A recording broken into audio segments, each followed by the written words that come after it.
আজ হঠাৎ করেই পা পড়ে গেল কলকাতার ডেকার্স লেনে। বড় বড় রেস্তোরাঁ নয়, এখানে ইতিহাস থাকে ছোট ছোট প্লেটে। ঢুকতেই প্রথমে যে গন্ধটা নাকে এলো, সেটা মাখনের গোলমরিচের আর পুরনো কলকাতার স্মৃতি। সোজা চলে গেলাম চিত্তবাবুর দোকানে। গরম গরম চিকেন স্টিউ আর নরম ব্রেড দিয়েই করলাম আজকের জলখাবার। এক চামচে বোঝা যায় এটা শুধু খাবার নয়, এটা প্রজন্মের পর প্রজন্মের অভ্যেস। খেতে খেতেই চোখে পড়লো চার পাঁচটা এক লাইনে এত রকম খাবার, কাটলেট, চপ, কাবাব, স্টিউ, স্যান্ডউইচ। কারোর এখানে যাওয়ার তাড়া নেই, সবাই শুধু খেতে ব্যস্ত।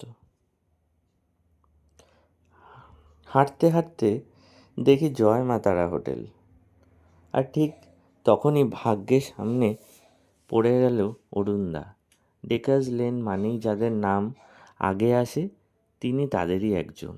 একটা হাসি, দুটো কথা, আর মনে হলো এই লেনটা আজও বেঁচে আছে মানুষদেরই জন্য।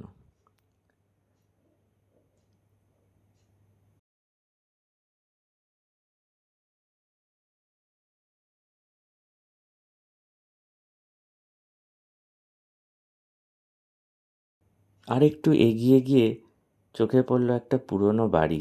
রং উঠে গেছে, দেওয়ালে সময়ের দাগ, কিন্তু এই দাগগুলোর মধ্যেই লুকিয়ে আছে কলকাতার অনেক গল্প, অনেক স্মৃতি। ডেকার্স লেন আমাকে আবার মনে করিয়ে দিল, ভালো খাবার মানেই দামি হোটেল যাওয়া নয়। ভালো খাবার মানে স্মৃতি, মানুষ আর সময়। কলকাতায় এলে একদিন ঠিক এখানে আসবেন, পেটের থেকেও বেশি ভরে যাবে মন।